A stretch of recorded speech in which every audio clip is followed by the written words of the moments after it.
All right, guys. 3, 2, 1.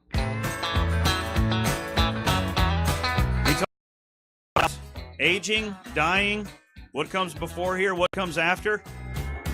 Let's have some fun with Alan Mayer. But I'm gonna be a diamond someday. Hey, Alan, how are you, sir? I'm fine, thank you. I want to tell you, you speak very funnily about being an old man. I hope to be an old man one day, but I'm hoping you may be able to talk me out of it.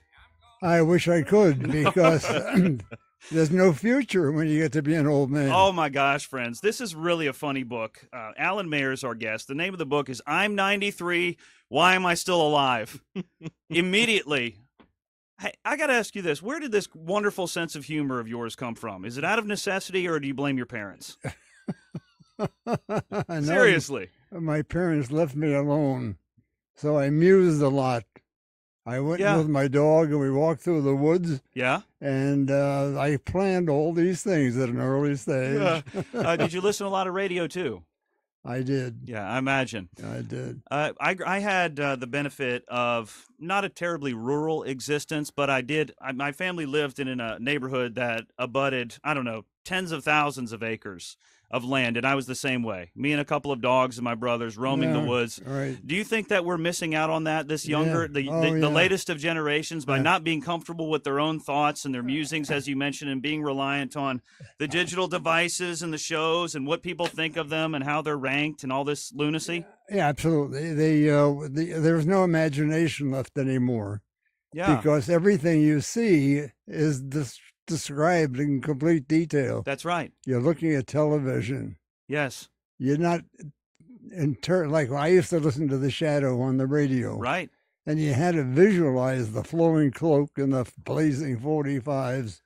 Yeah. But today, you see it in the movie, there's nothing to visualize. So you lose the ability to imagine, which I think is a shame. Those mediums do all the thinking for you. Yeah. That's the beauty of a book, or when you're creating a different kind of art other than television, which it does some wonderful things, but it's the absence of one of the senses that makes it special. With radio, in books, you get to form the picture in your head. Absolutely. And your idea of the shadow is completely different than mine or Sonar's or anyone else's. Yeah, it's a theater of the mind at that point. Right. And you get to create the pictures. You're the director and the creative consultant on that program. program. That's the same thing Hitchcock said. It's like, why should I essentially show you the monster when the one that you can think of is scarier? Yeah. Yes. In the 20s and the 30s, we sat around and listened to the radio on the weekends. Right. That was our entertainment. And I will say, and I don't think everything is wrong with today's culture, only a lot of it. But there was and of course, not every child then it's not as if all families were perfect in the 20s or 30s, but you did have that time together where it was more community within the family of being around and listening to that program, anticipating that program. Yeah. I do lament that now, because even in my house, I make sure we turn the devices off. Yeah. But Mom's got Fahrenheit 451. Was that the one by Bradbury, where his wife had her own perfect programming? Don't mess with me, Guy. I'm watching my show, and Guy had his shows. Everybody had their shows, and that's where we are now. Instead of having a collective effort with our imagination. Okay, Alan Mayer is our guest. He's a former dock worker, a former boxer, a World War II Army Air Corps veteran, and a battery-operated author. That's what you say in the book. What do you mean, battery-operated author? Battery? You mentioned in this book that you're basically battery operated at this point. Maybe it has to do with your ticker. I have a pacemaker. Yes. Yeah, I have. I've had a million things. Yeah. So I have that, and that keeps me going. Yes. When did you get a pacemaker? Yeah, about 15 years ago. This is my third one. Your third one? Or do you They're supposed to last 10 years each. Mine lasts about 8.5. I use them up too fast. Are you moving too quickly for them? I don't know what I'm doing wrong. Well, one of the things, of course, the name of the book is I'm 93, Why Am I Still Alive? Why do you think? Is it the fact that you've been relatively physically fit and active for so many years? When I was coming here for this interview last week, right, I got to an intersection a couple of blocks away. Right. And some guy driving about 70 miles an hour hit me. I know. And knocked me out of the picture for a while. And I said to myself, I'm going to interview for a book about why am I still alive, and I almost get killed on the way over. That's number 10. So that's 10. Let's recount some of these. Alan Mayer, author of I'm 93, Why Am I Still Alive? You can find this book at wethepeoplepublishing.com. wethepeoplepublishing.com. Boy, just that website makes me think of something real quick. We the People, that's a notion that seems to have gone out the window, because right now when I look at the news, it's me, the person. It's what I think is the most important, right? Right. Anyhow, all that aside, you just mentioned that's evasion of death number 10 was your coming here to do our interview on the originally scheduled date. Right. You had us terrified that you had written this book and survived all of these things, and we were the ones who finally killed you. And we joked, and I hope you'll appreciate it. Did we finally help him out? Well, Kevin and I had actually gotten into the car and drove over to make sure you were okay. Talked with the paramedics and everything. We actually got there when everybody else arrived. Here I am. Yeah, exactly. Yeah, I got pneumonia shortly after that because of that accident, but that was fine. Alan, tell us about how you've evaded death. Just any one or two of the instances that should have killed you but didn't for unknown reasons. Well, the first one was when I was 4 years old. My crazy cousin hit me with a toy rake with the prongs down on the top of my head. Yeah. And it went through my skull, and I still have the scar. Man. And in those days, you didn't have penicillin or antibiotics. Sure. And it was almost like a death. But nobody killed me. The doctors put some stuff on it, and I recovered. So that's one. At 4, you started cheating death. Yeah, that was one. At that point, you don't think about being 93. No, not at all. But then I went through a whole series of things. I had a factory. I had a steel beam that fell on me that almost killed me. If it hadn't hit my shoulder before it hit my head, I'd be dead. I remember that from the book, too. Yeah, so there's that. But, now, what about the rogue employee? Was that the rogue employee who may have tried to off you, or was that... I remember this story now. There was an employee at your factory who came to take out some of the people who had done him wrong. Yeah. Did he have a gun or a knife? No. What happened is, you mean he was our manager, the floor manager. And unfortunately, he was Hispanic. And my two partners weren't too wild about him. Right. But I worked with him designing tables. I handled the sales and I handled design. And they fired him one day for no reason. They wanted to bring in Polish guys. They brought in a Polish guy, nice Polish guy. He was fine. But I was working on the floor with him one day, and there's a commotion. Two of the girls from downstairs ran up from the office. He was running around with a machete trying to find the owners to kill them. I was one of the owners. I'm going down the stairs to get out of the place. And here he is coming up the stairs with that knife. Yeah. And I said, oh, Christ, here I go. I'm dead. But he spared you. Why? He passed me and he said, not you. He liked me for some reason. I was lucky. Well, you were decent to him. Yeah. It pays to be nice, or it could pay to be nice. Sometimes. I do want to ask you about that. Having been a successful business owner, I worked for some real bastards over the years, especially in this business. Yeah. And I really am loyal to the people who shoot me straight. Yeah. What is it about being in a position of power, many business owners, not all, who just seem to turn into villains? Is it the difficulty of just keeping it all going? Because I've never been a business owner. I understand there's a great deal of pressure that goes with keeping a payroll, keeping the business going. Right. But what is it? How do you make sure you treat people right so they're loyal and don't chop you up with a machete? You can't go by me because most of the people that I know who have been successful, almost all of them, have stayed with one industry, one business all their lives. Yeah. And they work hard at it, and they get so imbued with it that they lose their humility, their touch of humility, I guess. Yeah. I had 15 different companies because I was always curious about making things and how to go about doing it. Mm-hmm. So I never got into a position where I was so rigid that I had to be to worry about nickels and dimes and pennies with people. Well, that's good. I didn't. I do have a question before we go to break here. Alan Mayer, author of I'm 93, Why Am I Still Alive? What's the perfect age to be? Like throughout your life, is it in your 20s? Is it in your 30s? Is it in your 40s? When was that perfect time? If you could have hit the pause button and kept going from there, what would it be? 85. 85 was perfect. Yeah. No kidding. Wow. How so? Why? Well, I was through with most of my problems. Uh-huh. And I don't think I had too much after that.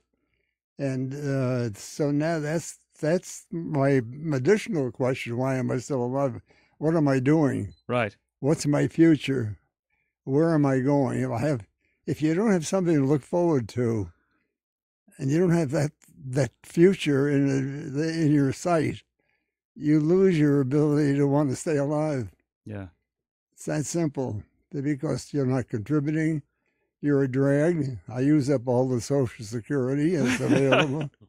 Oh, but you're still driving. You still, you're upright. It's not like you're being fed through a tube and wheeled around in a wheelchair by some nurse who doesn't care about you. No, I still drive. Yeah. Right. Yeah. And I have a couple of daughters who are really great. They take care of me. Mm-hmm. So I have nothing to complain about. Yeah. I really... Reading your book, you're not waking up in the morning eager to go down to the nearest international terminal and start protesting presidential executive orders. Is that correct? Okay. She says I can't talk about that. French and Friends, 1590 WCGO. The book is absolutely hilarious, Alan. Yeah. I mean, it really is. Can we talk a little bit more? Okay, let's do it. French and Friends, 1590 WCGO. You got anything you really want to talk about that we should? What's that? I'm just curious. Are there any stories specifically? I have a bunch of questions. I've only gotten to one of them so far. So how about I ask you those? But my question is, do you have something you specifically want to get out? Any story? No. I don't care what it's about. No. Okay. All right. Nothing is. He works out, by the way, I was going to ask if you still work out. Yeah, you go to the gym. You go to the gym. How often? Every day? How often do you go to the gym? Every 5 days a week in the morning at 4 o'clock. 4 o'clock in the morning. Good God. All right. He'll ask for your regimen. Do you have breakfast I need to start that. Do you have breakfast the night before yet? Pardon? Do you eat breakfast the night before yet? We work out in the morning until about 6:30. I think it's an old Henny Youngman joke that I just laid on you. I don't think he used to mention that when his parents were old enough that they would start eating breakfast the night before. They got so old. You're not even old yet. Okay. 3, 2, 1. French and Friends, 1590 WCGO. We're having a good time here speaking with Alan Mayer, author. I'm 93. Why am I still alive? You worked on the docks. When did you work on the docks? When you were a little guy? Yeah, I was about 11 years old. We lived in Babylon, Long Island, New York. Yeah. And on the weekends, fishing parties would come out from New York. Mm-hmm. And the fishing party boats all lined up at the dock. And you'd walk the dock as a kid. I did, and you say to the captain of the boat, "You need a mate, need a mate." Mm-hmm. And you finally found one who needed a mate. So that required you to unhook the boat from the dock, right, to help the parties that were coming in with their bottles of beer and their food and their tackle. Cool. And you'd load the boat with about 15 or 20 people who were going to fish for the day. Mm-hmm.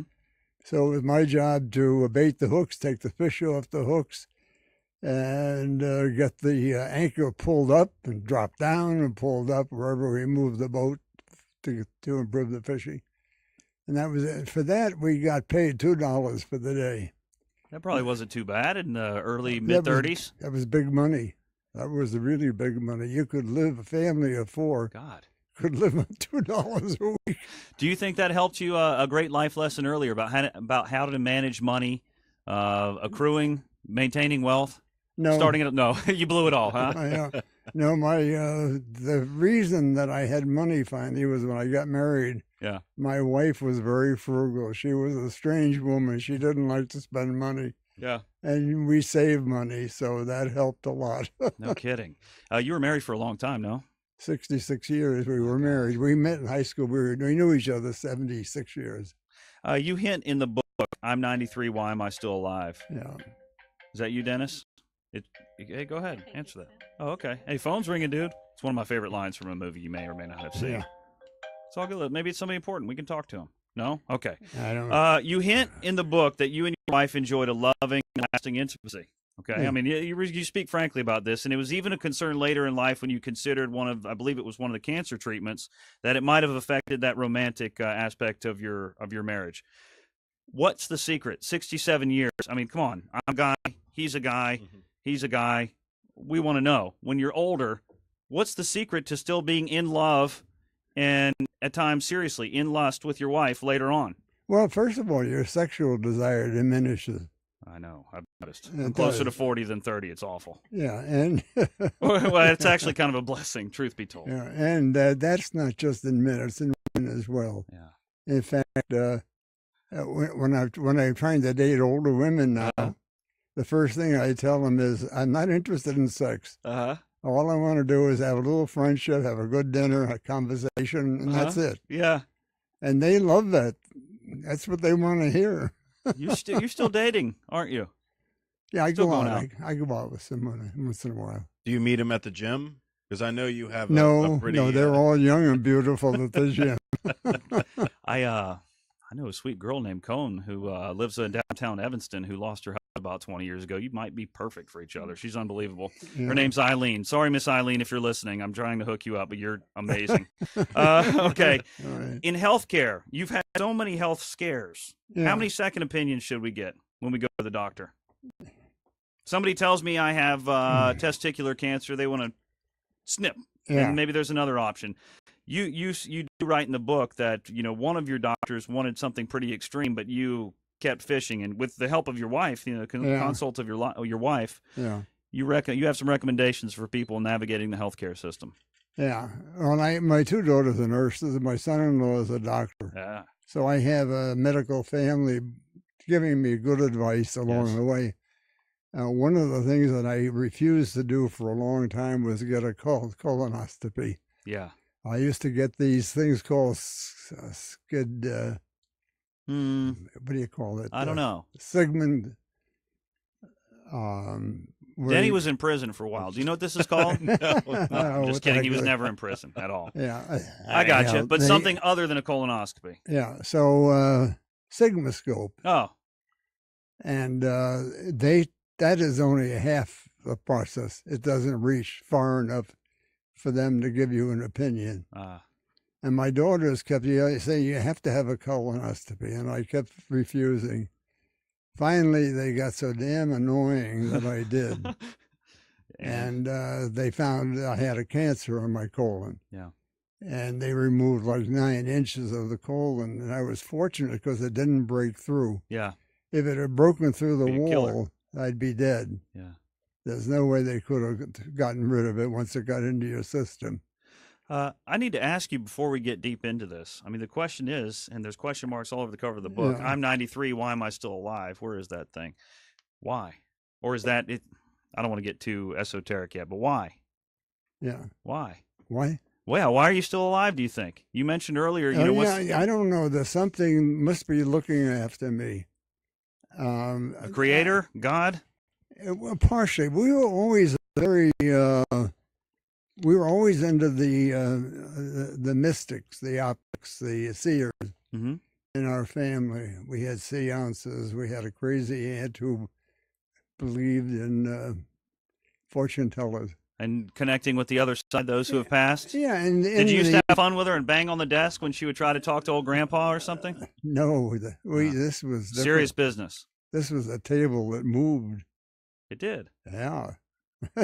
I believe in some of that stuff, and then I'm so dubious of many who are clearly doing it for profit. But I agree with you. There are people who have a little different part of their brain or their spirit that can connect with something that most people don't even know is there. Right.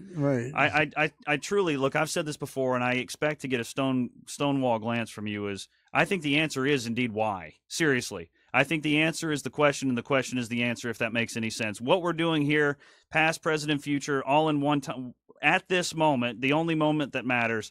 Beyond that, I'll continue asking why. I can't put it. Nobody, all of us on this planet can put our finger on whatever the hell the answer to why is, because why is the answer also. Oh, well, you got the answer. Okay, good. Back. Let's do it. Oh, it's on the back. I read the back. The back cover, inside. What? I've read it, too. Is it this? That right there? Right down at the bottom. The answer to why am I still alive? 2 great nurse daughters and 2 medical sons-in-law? Yep. Okay, well, that's what we need. That's it. Just stay alive. That's all you need to stay alive. Okay. I do want to ask you about your Elvis hairpiece because you're obviously not wearing it. Your Elvis hairpiece. You don't. I hope you remember. You remember? You don't remember Oh, one of the, when you sure. lost all your hair in yeah. chemotherapy? No, I wouldn't wear that anymore. Well, it's funny as hell because somebody convinced you that you needed to go get a good hairpiece, and you went and got one that made you look like Elvis. I'm assuming the Las Vegas years, and you spent about $1,500 on it. And your wife told you it looked like hell. Yeah. And it was just wasted money. Well, I decided I wanted it. It was a lot of hair. Yeah. And you looked like Blagojevich. I wore it home. Uh-huh.